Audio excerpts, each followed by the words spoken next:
When I got to the point in my life where I felt like I needed to be gone, I couldn't find any other way for the pain to stop than for me to end it all.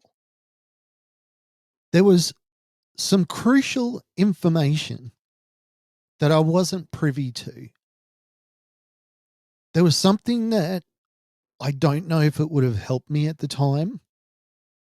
I don't know whether it would have made me second guess my desire to end it all.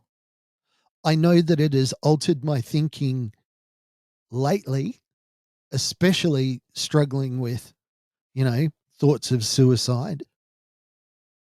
But that is the fact that the pain of suicide does not go away with your death, with your suicide.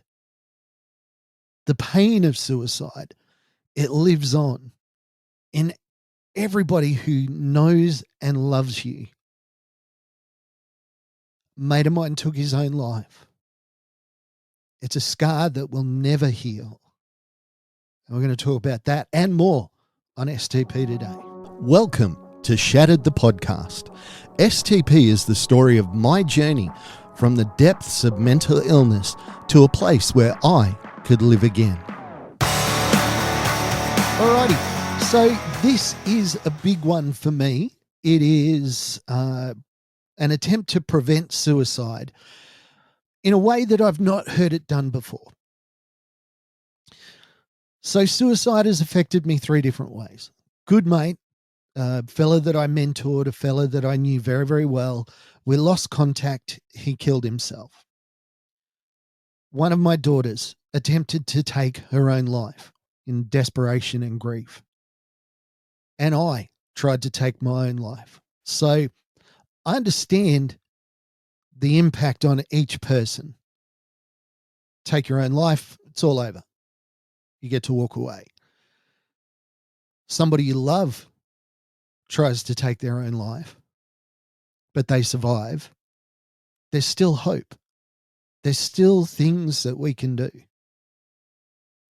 And I also understand the desperate hopelessness of somebody that feels like they need to take their own life.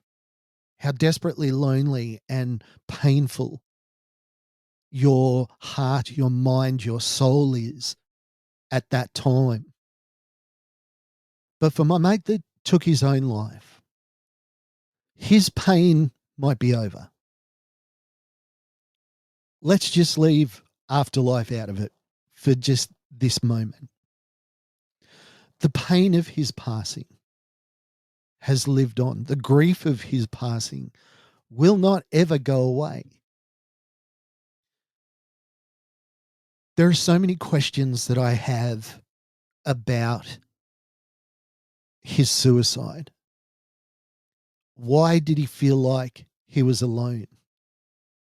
Why didn't he feel like he could reach out to me?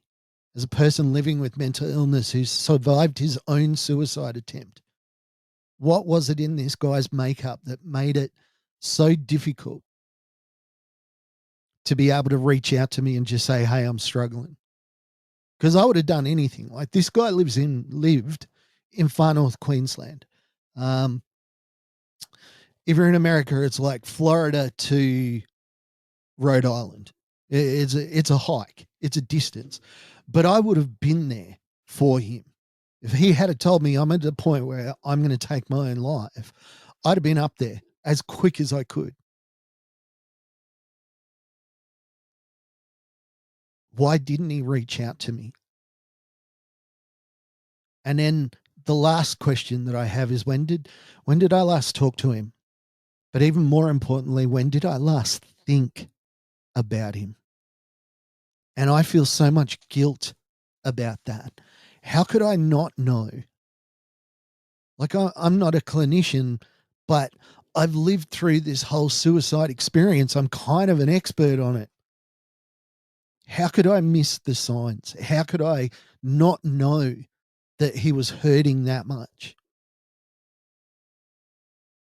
So that's the guilt. The guilt of, why didn't I do more? Why wasn't I a better friend? Then there's the anger. This guy had so much potential. He wasn't a super genius. He wasn't like super extraordinary. He was just a bloke. But he was going to meet the girl of his dreams. He was going to get married. He was going to have a life. And those extraordinary things that he could have done, they're all gone. That's the anger. Why would he do this? Now I understand the pain. But let's go even more personal. When one of my daughters tried to take her own life, came out of nowhere. It was a bolt out of the blue. Of all our kids, we thought she was the most well adjusted, the best coping, the most mentally healthy. So when we first found her in the morning unconscious, covered in vomit and urine and feces, we assumed that it was another medical issue.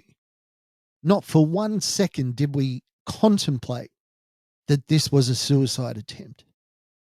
The ambos showed up and they said, "We think this is a suicide attempt." I said, I don't see. I disagreed with them. I said, no, there's no chance that this was suicide. Then later on that day, I did a search in her room, and at the right at the bottom of her garbage bin, I found all these pill packets with the pills popped out, and it had been done very neatly, and had been hidden right at the bottom of her basket.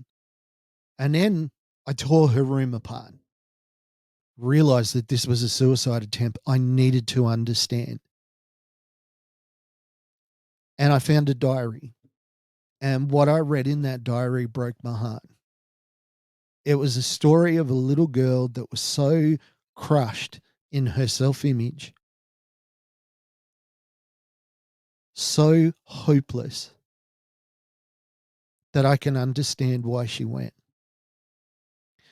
Now, the pain of the attempt, finding her like that, having to do all the psychological stuff, having to deal with as a parent, having to work with my wife to try and, not exist in guilt and anger and blame.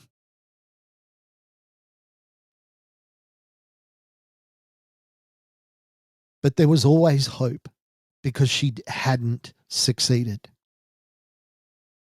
So for my wife, it was particularly devastating. I mean, it was for both of us. I mean, you have no idea how much it hurts.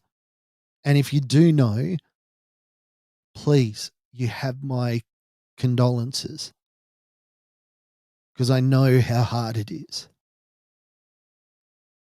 But for me, it wasn't as bad. If it had been final, if she had have succeeded, I don't know that I could have come back from that. I really don't know. I probably would have. I don't know. I've not been there, so I can't tell you. But because she didn't succeed, I was very optimistic through the whole thing. So, okay, now we know that there's a problem, we can fix it. So even though there's all the guilt and the shame and the anger and the frustration and the pain and the recuperation and the medical bills, doesn't matter because we now know that there's a problem. We now know that we have to do something.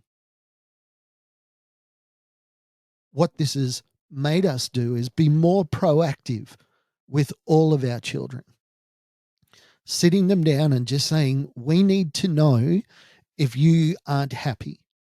Not because we want to fix it, not because we're worried about you, but we just want to know. We just need you to tell us. And if you ever get to the point where you're thinking that suicide is an option, please, please, please, please talk to us. No judgment.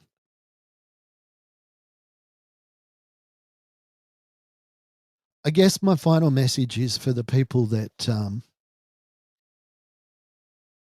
that are kind of struggling in this arena at the moment. The person that is contemplating taking their own life is not in their right mind. They're not crazy. They're not mental. They're not anything like that. They're just, it is impossible for them to think clearly. But they need to know that a suicide is not the end of their pain. Their pain lives on.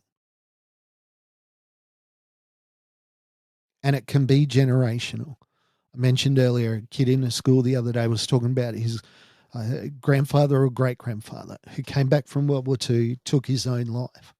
Now, this is a kid that's never met that grandfather, but he was still visibly upset about it.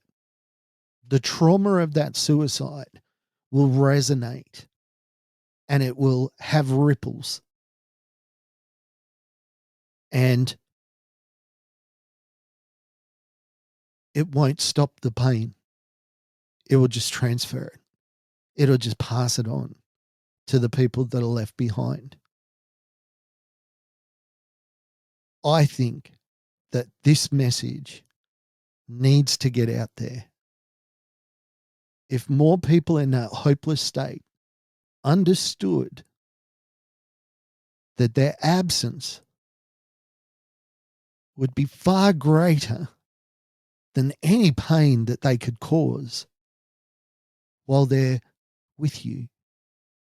Because at least if they're there, there is a chance. A chance. This has been a tough one. Hey, I've appreciated all the people that have reached out with their comments. If you would like to, if you want me to speak about something particularly, please let me know in the comments. Got a lot of people upset at my last lot of promos. They thought it was clickbait. That is never my intention. All I want to do is just get the message out as quickly and clearly as I can. Thanks for listening. Like, subscribe, share, drop us a comment. Appreciate you, and I will talk to you again next week. Bye for now. Hey, thanks for joining us on Shattered the Podcast. I'm Mark. Special thanks to my producer, Meredith Brosnan, and also to Torian, Kevin, and Lorraine. And we can't forget the amazing band Adelaide, who let us use their song as our theme. For more information, check us out on all your socials, STP Shattered the Podcast.